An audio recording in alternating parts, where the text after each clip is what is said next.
Bueno, estamos en esta serie de mensajes sobre el libro de Hechos de los Apóstoles, en esta serie que lleva por nombre Hechos para el Señor. Para recordar un poco sobre esta serie, sobre este libro, el libro de Hechos fue escrito por el médico Lucas. Recordemos que Lucas acompañó a los apóstoles en varios viajes misioneros, así que era un testigo ocular de muchas de estas cosas que se relatan acá. Y el libro de Hechos nos relata lo que ocurrió después de que Jesús resucitó y se elevó a los cielos y dejó encargada la causa a los apóstoles. Nos relata Hechos lo que pasó, cómo es que la iglesia se expandió, creció, y el Espíritu Santo movió a este grupo de primeros cristianos a actuar y a ir más allá incluso del territorio donde se originó todo esto, que fue en Jerusalén, Judea, Samaria y después más allá a otros continentes. Eso nos muestra el libro de Hechos. Y en estos últimos mensajes se ha hablado de cómo la fe cristiana, el mensaje de Cristo, la conversión, llegó más allá del pueblo judío, llegó incluso a no judíos, a poblaciones no judías. La semana pasada, por ejemplo, estuvimos hablando un poco de eso, de cómo llegó la fe cristiana hasta una ciudad importante que se llamaba Antioquía, y ahí se formó una iglesia de muchas personas no judías que creyeron en Jesucristo. Y esto también generó un poco de molestia o de incomodidad hacia algunos judíos que estaban en Jerusalén, que sin autorización de la iglesia llegaron hasta la iglesia de Antioquía a imponer algunas normas de la ley de Moisés, por ejemplo, que se tenían que circuncidar para ser salvos. Cosa que generó un conflicto, generó diferencias de opinión, y esta diferencia de opinión se resolvió en algo que llamamos el Concilio de Jerusalén, que lo vimos la semana pasada en Hechos capítulo 15. Este concilio llegó a un consenso donde acordaron no imponer la circuncisión a los no judíos, y de esa manera estaban en igualdad de condiciones judíos y no judíos. Ambos acceden a la misma salvación por medio de la fe, por la gracia de Dios. Eso fue lo último que se vio la semana pasada. Y hoy día vamos a continuar con el mismo capítulo, Hechos capítulo 15, en donde vamos a estar viendo lo que siguió después de este concilio y después de esta buena noticia que fue recibida por Antioquía, donde se les dio libertad. Vamos a ver qué pasó después de eso. Lo vamos a ver en dos partes. Primero, según lo que leímos, se relata hay un conflicto que hubo entre Pablo y Bernabé, hubo un desacuerdo. Vamos a ver eso. Después vamos a ver qué pasó después de ese desacuerdo, cómo siguen los planes con Pablo, Silas y Timoteo. ¿Sí? Acompáñenme en oración para que Dios nos ayude a entender y a aplicar esto. Señor nuestro, te damos gracias por la oportunidad de estar acá reunidos en esta fría mañana. Gracias, Señor, porque podemos tener un lugar donde reunirnos y porque nos tenemos a nosotros también para acompañarnos, compartir y poder aprender juntos esto. Ayúdanos a entender, Señor. Ayúdanos a llevar esto también, traerlo a nuestra vida, para que podamos poner en práctica lo que tú nos enseñas, Señor. Te lo pedimos en el nombre de Jesús. Amén. Amén.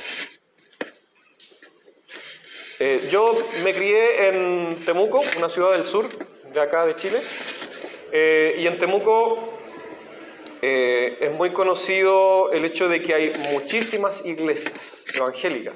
Hay casi una en cada esquina. Y es entretenido porque el día domingo, por ejemplo, se escuchan gritos por allá, por acá, cantos, ruidos. Pero también es tragicómico porque muchas de estas iglesias se dividieron por problemas personales. Ni siquiera están divididas por diferentes interpretaciones o porque crean cosas diferentes. Muchas de ellas creen lo mismo, pero se dividieron por peleas. Entonces se pelea un líder y lleva consigo un grupo y forma otra iglesia allá en la otra esquina. De ahí sale otro grupo que va a la otra esquina. Y así. Así que, bueno, no en todos los casos. En otros casos es simplemente para abarcar a más personas y eso es genial. Me acuerdo una vez que yo estaba buscando una iglesia en particular para visitar y no sabía dónde quedaba. Y fui a un negocio, en una esquina, a preguntar dónde estaba esta iglesia. Y el caballero del negocio me dijo, con toda la iglesia que hay, son tantas iglesias, no sé para qué se dividen tanto si vive uno solo. Eso me dijo el caballero del negocio, profeta.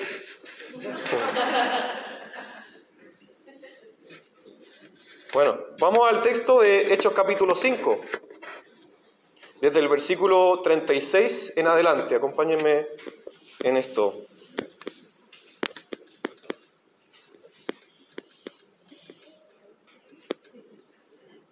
Dice así, algún tiempo después, Pablo dijo a Bernabé, volvamos a visitar a los creyentes que en todas las ciudades en donde hemos anunciado la palabra del Señor y veamos cómo están.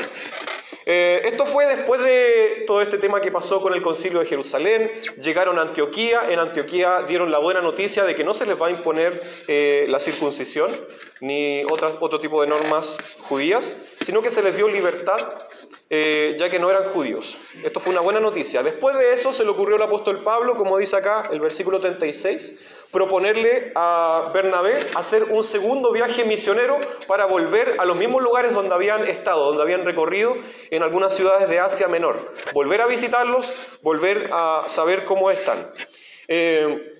Lo cual es maravilloso. Pero acá hubo un problema. El versículo 37 dice, resulta que Bernabé quería llevar con ellos a Juan, a quien llamaban Marcos.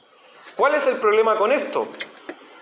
Que Marcos había acompañado a Bernabé y al apóstol Pablo en el viaje anterior, donde habían recorrido algunas zonas de Asia Menor también.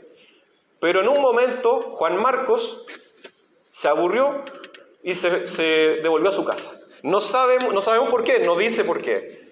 No sabemos si se amurró, se enojó, se cansó, no sé. Pero al parecer no fue una situación positiva, porque él tenía el compromiso de acompañarlos en este viaje y de repente cambió y probablemente se devolvió enojado a Jerusalén, a su casa.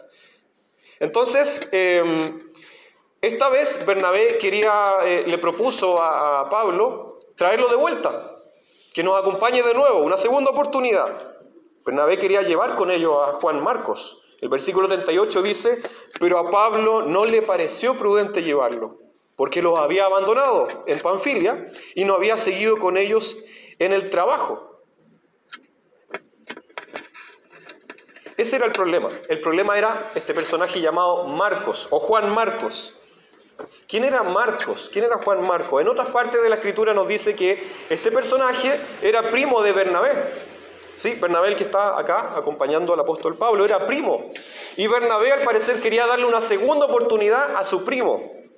También recordemos cómo era la personalidad de Bernabé.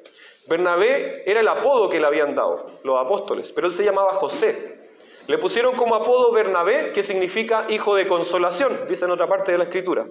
Porque su personalidad, la personalidad de Bernabé, era un hombre, podríamos decir, corazón de abuelita. Un hombre que acoge, un hombre bonachón, ¿cierto? Por eso le decían el Bernabé, el hijo de consolación. Era alguien que con sus palabras y con su forma de actuar consolaba y daba ánimo a los demás. También en Hechos, un poco antes, unos capítulos antes, nos dice que cuando el apóstol Pablo se convirtió a la fe cristiana,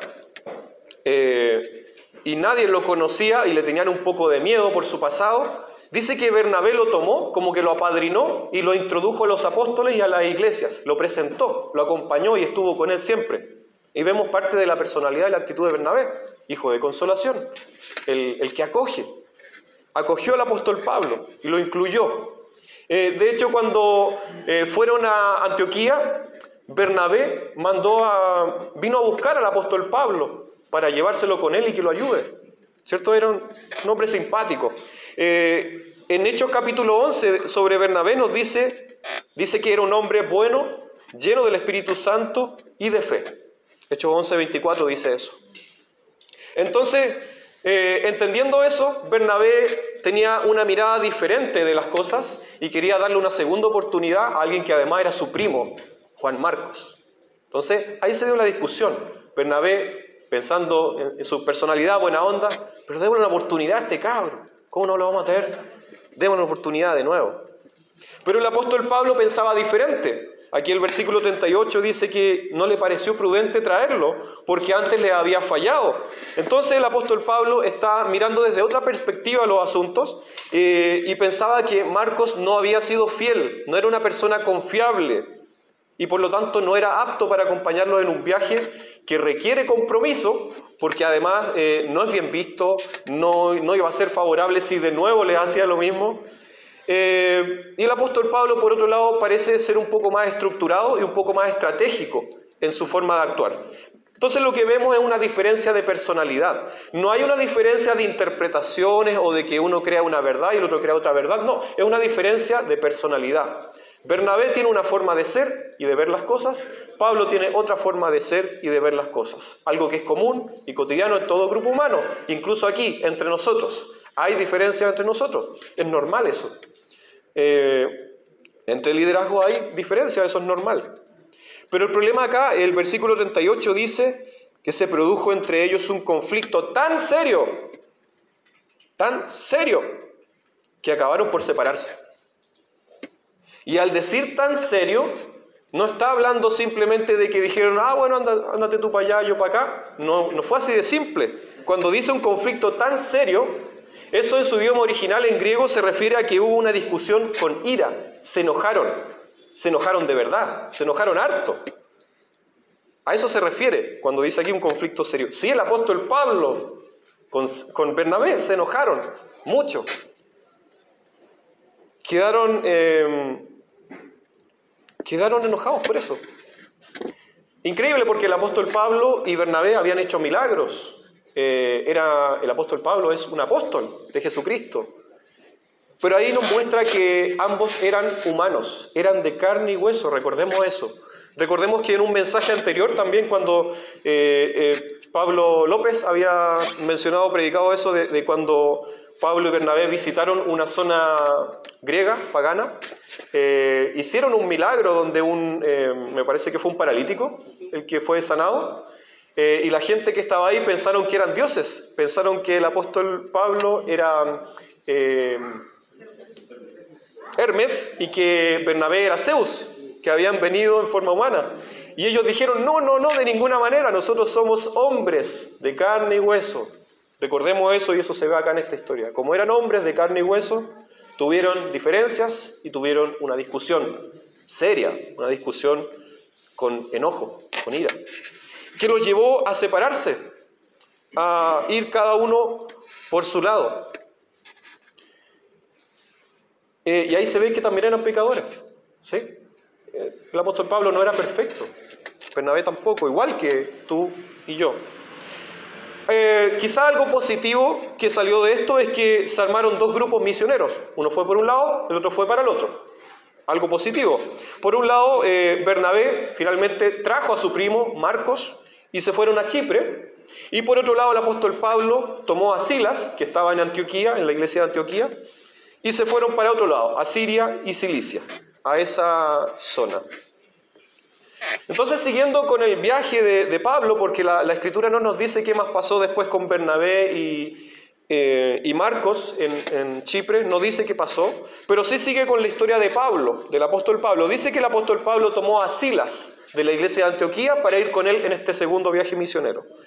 Ahí mismo el capítulo 15, el versículo 32, nos habla un poco brevemente de Silas, nos dice que él era profeta y que él era muy buen predicador. Dice que predicó largamente para consolar y exhortar a la gente de la iglesia de Antioquía.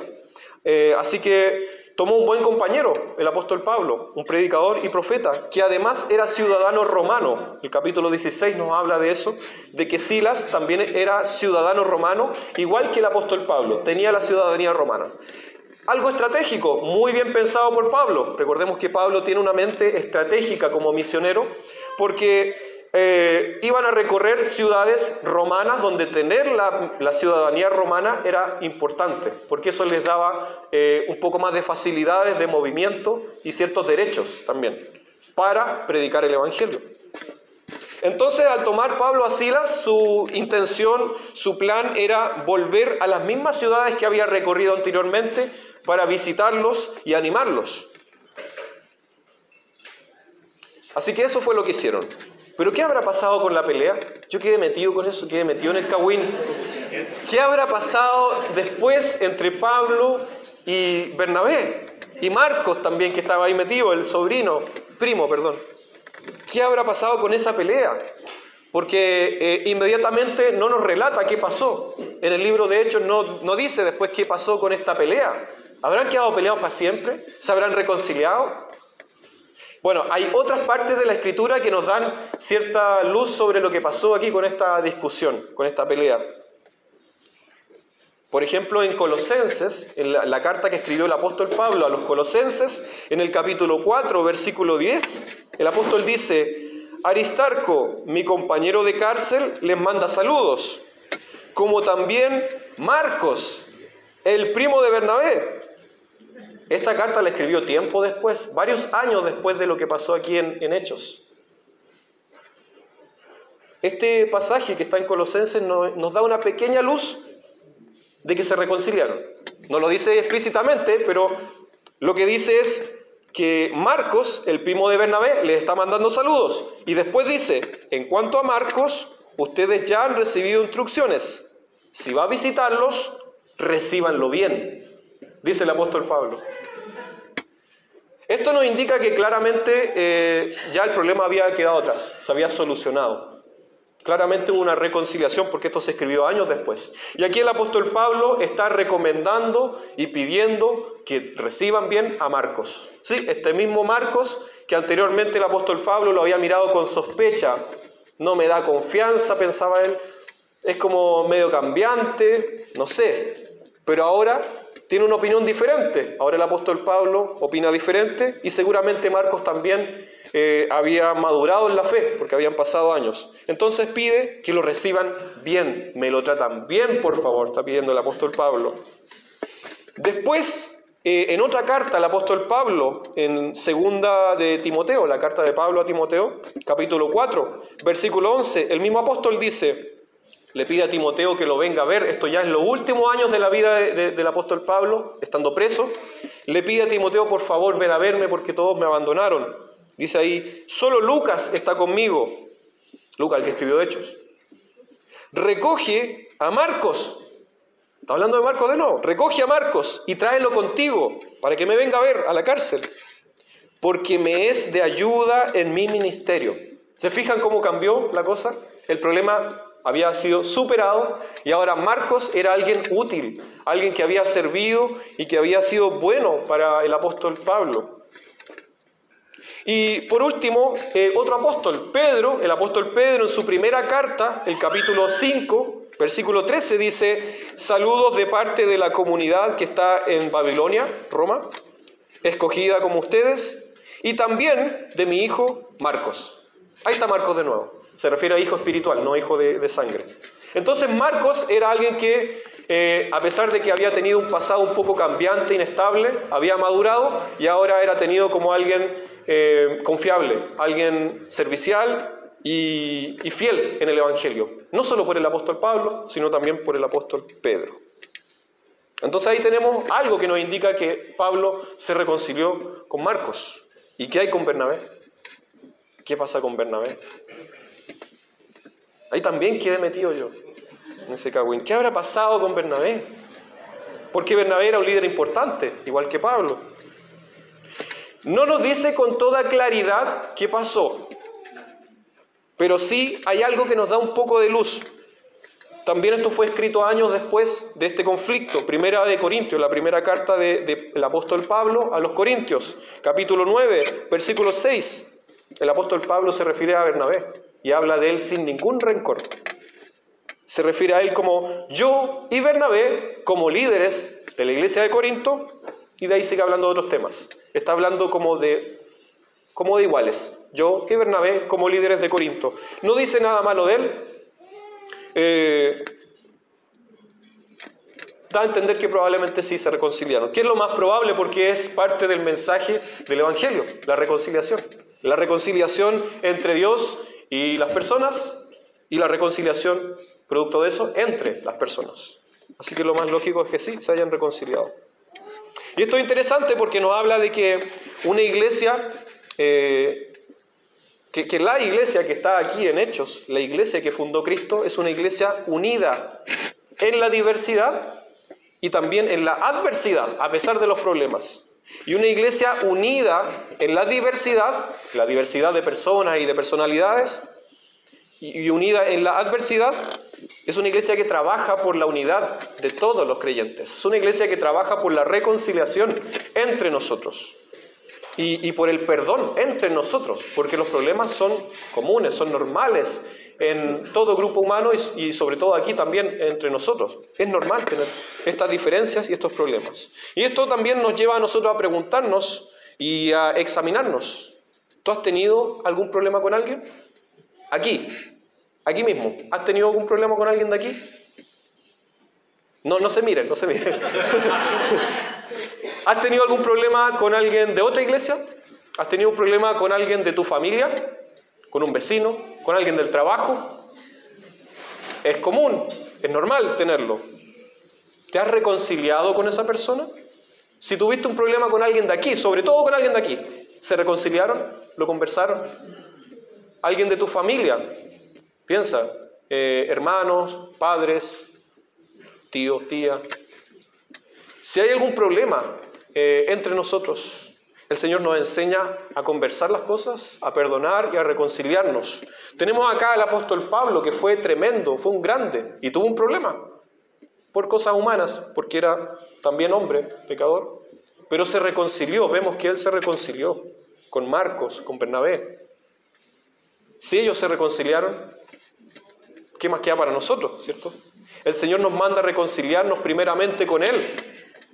El Señor nos enseña que su idea y nos manda a proclamar la reconciliación entre Dios y los seres humanos, el arrepentimiento para tener perdón. Pero eso también trae como consecuencia la reconciliación entre nosotros. Pasemos a la segunda parte de este mensaje, que es cómo siguió después el viaje misionero de Pablo, Silas y Timoteo. Aquí es donde entra en juego Timoteo. Vamos al capítulo 16. Capítulo 16, desde el versículo 1 al 10. Dice así: llegó Pablo a Derbe y después a Listra, donde se encontró con un discípulo llamado Timoteo, hijo de una mujer judía creyente, pero de padre griego. Los hermanos en Listra y en Iconio hablaban bien de Timoteo, así que Pablo decidió llevárselo. Por causa de los judíos que vivían en aquella región, los circuncidó, pues todos sabían que su padre era griego. Aquí es donde entra en juego Timoteo, un personaje importante en el Nuevo Testamento, famoso Timoteo, porque es a quien el apóstol Pablo le escribe en su primera y segunda carta a Timoteo. Y es que Timoteo llegó a ser alguien muy cercano al apóstol Pablo, lo llama el apóstol su hijo espiritual, lo acogió como alguien muy cercano que lo visitaba en la cárcel cuando el apóstol estuvo preso. En la carta a Timoteo le pide: visítame por favor. Se nota que había una cercanía, había un cariño. Y lo conoció acá, en este segundo viaje misionero, donde había salido con Silas. Y dice que lo conoció en una ciudad llamada Listra. Ahí conoció a Timoteo. Y Timoteo había sido apartado para servir. En otras partes de la Escritura nos dice que él había recibido el llamado de Dios para servirle a tiempo completo. Y aquí también en el versículo 2, el capítulo 16, nos dice incluso que los hermanos en Listra y en Iconio hablaban bien de Timoteo. O sea, tenía buena reputación, era un llamado que era reconocido por la comunidad. Así que era alguien confiable, Timoteo. Pero también nos dice el versículo 1 y 3, nos habla de que Timoteo venía de una familia, de un matrimonio mixto, en donde su mamá era judía, pero su papá no lo era. Su papá era griego, dice ahí. ¿Cuál es el problema con esto? Es que para el mundo judío de ese momento esto era considerado un matrimonio ilegítimo, un matrimonio ilegal, y era mal visto que la mamá fuera judía y el papá no lo fuera. El papá era pagano, no era judío, no era creyente, por así decirlo. Y además nos dice el versículo 3 de que Timoteo no había sido circuncidado en su niñez. Y eso nos indica, nos señala claramente que su familia, el padre, quien era el encargado de ver ese tema, no lo hizo porque no le dio relevancia, y no le dio relevancia porque era griego, o sea, no era un judío. Entonces Timoteo no había sido circuncidado, porque su padre no lo permitió.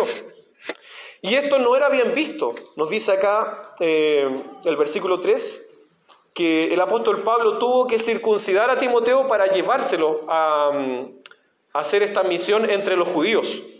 Porque los judíos sabían esta historia de Timoteo, sabían su trasfondo familiar, y al saber este trasfondo familiar no lo iban a tomar muy en serio, no iba a ser alguien respetable entre ellos.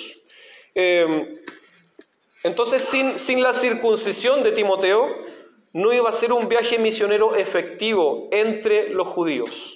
Tengamos claro que acá esta circuncisión que se le aplica a Timoteo no es para que él sea salvo o para que él tenga algún beneficio extra espiritual, nada de eso, es simplemente un tema estratégico, es un tema que tiene que ver con tener buena reputación entre los que van a predicarle de Cristo. Y aquí recordemos las palabras del apóstol Pablo en la primera carta a los Corintios, capítulo 9. El apóstol Pablo dice que él mismo usaba esta estrategia misionera. Él tenía un pensamiento muy estratégico. Interesante porque él dice, entre los judíos me volví judío, a fin de ganarlos a ellos. Después dice, entre los que no tienen la ley, o sea, entre los no judíos, me volví como los que están sin ley, aunque no estoy libre de la ley de Dios, dice. A fin de ganar a los que están sin ley. Entre los débiles me hice débil, dice el apóstol Pablo, a fin de ganar a los débiles. Me hice todo para todos, a fin de salvar a algunos por todos los medios posibles. Todo esto lo hago por causa del Evangelio, para participar de sus frutos. Eso dice el apóstol Pablo. Su mentalidad misionera lo había hecho ser muy práctico y estratégico en estas cosas. El apóstol Pablo se adaptaba al contexto, eso es lo que está diciendo. De cierta manera se camuflaba un poco, se adaptaba al contexto social en donde estaba él predicando. Si él estaba predicando a los judíos, se comportaba más o menos como ellos. El apóstol Pablo había sido judío, así que conocía eso. Pero si estaba predicando entre no judíos, el apóstol Pablo se comportaba como no judíos, dentro de los límites que la ley obviamente le permite, la ley del Señor, ¿cierto? Pero él tenía cierta adaptación, y esto nos habla algo interesante, un concepto interesante, y es que el rol de la iglesia en su misión por el mundo necesita adaptarse a ciertos contextos. Lo vemos acá en estos viajes misioneros. La iglesia tiene que a veces adaptarse al contexto para mantener justamente esta unidad en la diversidad y en medio de la adversidad también. La iglesia requiere adaptarse al contexto. Y eso también es válido para nosotros. Nosotros que vivimos acá en medio de una ciudad que no es religiosa en general, si nosotros queremos ser luz y ser relevante en esta ciudad y en este barrio, también tenemos que a veces camuflarnos un poco. Digo un poco hasta cierto punto, porque tampoco significa vivir como si no tuviéramos Dios, no se trata de eso. Pero sí tratar de hablar el mismo lenguaje que ellos, tratar de vivir más o menos en la cultura que viven ellos para poder entenderlos y entregar un mensaje que sea relevante, que sea entendible. Entonces vemos cómo eso se puso en práctica, vemos ahí que la iglesia y nosotros como cristianos tenemos un deber de ser a veces flexibles con nuestras estructuras, mientras no pasen a llevar alguna verdad, obviamente. Y el versículo 4 nos dice que al ir por este viaje misionero, al pasar por las ciudades, entregaban los acuerdos tomados por los apóstoles y los líderes religiosos de Jerusalén. Se refiere al concilio que había habido anteriormente, en donde tomaron algunos acuerdos sobre qué iba a pasar ahora con los no creyentes, con los no judíos que se convierten a la fe cristiana. Y dice que ahí repartieron estos acuerdos. Y ahí vemos también otro aspecto relevante de una iglesia que está unida en la diversidad y también en la adversidad. Vemos de que esta iglesia, para mantener la unidad, también tiene respeto por el orden de la iglesia. Hay cierto respeto por el orden de la iglesia. ¿Cierto? Aquí no se mandan solos, sino que ellos mantienen la unidad y los acuerdos tomados en consenso, respetando ese orden que Dios le ha dado a la iglesia. Después si vemos el versículo 6 al 8, nos dice que en este viaje misionero que ellos tenían, Pablo, Silas y Timoteo, que se había sumado, ellos tenían un plan. Esto no era improvisar. Ellos tenían un plan de ir por cierta ruta en Asia Menor, pero el versículo 6 al 8 nos muestra que el plan no funcionó como ellos lo esperaban, no funcionó como ellos se lo habían propuesto. Como dice un dicho conocido, uno propone, Dios dispone. Aquí ellos habían propuesto ir a la provincia de Asia, nos dice el versículo 6. La provincia de Asia estaba al lado izquierdo de Asia Menor, pero dice que no pudieron entrar por ahí, por lo tanto tuvieron que irse por Galacia, que está al medio de Asia Menor. Dice que subieron por Galacia hasta Misia, y dice que después trataron de entrar a Bitinia, que está a la derecha de Asia Menor, pero no pudieron, y tuvieron que tomar otra ruta hacia la izquierda. Entonces nos dice que en el fondo ellos quisieron, en su viaje misionero, primero ir en el mapa, hacia la izquierda del mapa, no pudieron. Tuvieron que subir, después trataron de ir hacia la derecha del mapa, no pudieron. Tuvieron que devolverse por Misia, y dice que llegaron hasta Troas, y que ahí se quedaron. Y esto también nos habla de flexibilidad. En los planes misioneros de la iglesia, uno propone, pero Dios dispone. A veces hay que adaptarse, a veces hay que ser flexible, porque a veces Dios va llevando por otros lugares. Nosotros como iglesia podríamos tener un plan, podríamos tener un proyecto, pero resulta que no funciona y Dios nos lleva para otro lado. Y esto nos hace depender de la guía de Dios, finalmente. Y el versículo 9 y 10 dice que estando ahí, se quedaron en esta zona que se llama Troas, que es un puerto importante, donde al frente está Europa. Dice que estando ahí, el apóstol Pablo tuvo un sueño, donde dice que vio a un hombre de Macedonia. Macedonia estaba al frente, estaba en Europa. Un hombre de Macedonia pidiéndole ayuda. Ayúdanos, le decía en el sueño. Y el apóstol Pablo interpretó esto como la voluntad de Dios, diciéndoles que vayan ahora en esa dirección. Y eso fue lo que hicieron. Cruzaron el mar y llegaron hasta Macedonia. Y ahí dan el salto a Europa. Y eso es importante, porque aquí vemos por primera vez la fe cristiana llegar a Europa y de ahí se expande a otros lados. Pero esto también nos enseña que ellos esperaron las órdenes de Dios para trabajar y para actuar. No llegaron y actuaron por su cuenta, sino que actuaron dependiendo de la guía de Dios. Ellos tuvieron paciencia, tuvieron perseverancia en la búsqueda de la voluntad de Dios. Ellos esperaron, no estaban apurados, ni fueron para cualquier lado según su voluntad, sino que esperaron a la voluntad de Dios. Y eso nos lleva a preguntarnos hoy día, a nosotros, ¿estamos dejando que Dios guíe nuestra vida o estamos actuando por nuestra propia cuenta? Piensa tú, ¿estás dejando que Dios guíe tu vida en este momento? Y eso nos lleva a pensar que puede ser que quizás sea bueno parar mejor por ahora, parar para orar y preguntar a Dios y buscar la voluntad de Dios. Dios, ¿a dónde quieres que yo vaya? Dios, ¿qué quieres que yo haga? Porque puede ser que estemos actuando y haciendo cosas que Dios no nos pidió y que no están dentro de la voluntad de Dios. Entonces es bueno parar primero y buscar con paciencia y con perseverancia la voluntad de Dios para saber a dónde ir y qué hacer con mi vida. ¿Cómo tengo que servir a Dios? En vez de llegar y actuar sin pensar. Bueno, resumiendo y en síntesis, hasta acá hemos hablado cómo hubo un conflicto entre Pablo y Bernabé a causa de Marcos, pero hubo una reconciliación entre ellos. Después vemos cómo el apóstol Pablo tomó a Silas para seguir su viaje y encontró a Timoteo, un misionero, y estos misioneros que se adaptaron al contexto, fueron flexibles por la causa de Cristo. Vemos también que ellos tuvieron que cambiar sus planes varias veces, siguiendo la voluntad de Dios. Y todo esto lo vemos en medio de una iglesia que se mantiene unida a pesar de la diversidad que hay dentro de ella y a pesar de los problemas que hay dentro de ella. Porque Jesucristo nos enseñó eso, nos enseñó a mantenernos unidos. Él oró, Jesucristo oró en Juan capítulo 17, pidiendo al Padre, Señor, te pido para que ellos sean uno. Te pido por los que van a venir después de ellos, para que sean uno solo. Y el mundo así crea en ellos, el mundo les crea. Porque pasa que a veces tanta pelea dentro de la iglesia y tanta división hace que nuestro actuar sea poco creíble, nuestro mensaje sea poco creíble. Por eso Cristo oró para que seamos uno solo.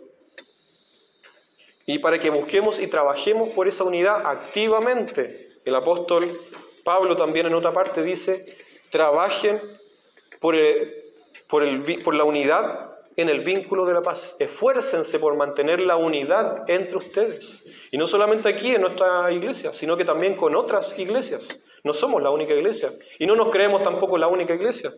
Tenemos que trabajar por esa unidad de los cristianos y de la fe.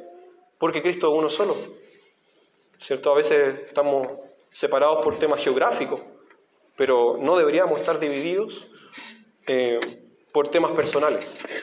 Aquí nos enseña este mensaje que es importante la unidad, la reconciliación y el perdón entre nosotros, como también cierta flexibilidad. A veces hay que ceder un poco por mantener la unidad, pero la unidad en la verdad también. Aplicando esto a nuestra vida, primero, esto que vimos acá, este texto nos enseña que es importante buscar la reconciliación y el perdón con Dios, primeramente, y también después con los demás. Si ahora tienes que reconciliarte con alguien, este es el momento, Dios te está hablando y te está recordando, reconcíliate con esa persona, de acá o de tu familia, no sé, eso lo sabes tú. Y lo otro que también aprendemos de esto es que no tenemos que ser tan cuadrados o tan tercos. A veces tenemos que aprender a ceder en algunas cosas, a ser flexibles, a tener paciencia también y a ser perseverantes buscando la voluntad de Dios, bajo la guía del Espíritu Santo, para mantener también esta misión que Dios nos ha dado de ser una sola iglesia, unida en la diversidad y en la adversidad. Eso, que Dios nos ayude. Oremos por eso. Padre Celestial, te damos gracias porque tú nos has llamado a ser un solo pueblo, bajo un solo bautismo, una sola fe y un solo Señor. Tú oraste también por nuestra unidad. Tú oraste, Señor, para que seamos uno solo y así el mundo nos crea. Ahora que tu Espíritu Santo, Señor, nos empodere y nos mantenga en este vínculo de la unidad, en la paz y en tu verdad, Señor. Te pedimos que tú nos ayudes a reconciliarnos, que tú quites de nosotros todo rencor, todo problema, y que tú nos des también amor entre nosotros para resolver cualquier conflicto que surja, lo cual es normal. Ayúdanos, Señor, a que podamos en este momento reconciliarnos con quien tengamos que hacerlo, pero primeramente contigo, Señor, te pedimos perdón y queremos reconciliarnos contigo también, Señor, para proclamar esta reconciliación a los demás. Ayúdanos a tener paciencia y a esperar en ti, Señor, a esperar en tu llamado y a esperar tus indicaciones, tu guía para nuestra vida, para no actuar por nuestra cuenta, Señor, para que sea mayor tu gloria. Amén. Amén. Cualquier duda, comentario, podemos ver después en tiempo del cafecito. Eso. Dios los bendiga.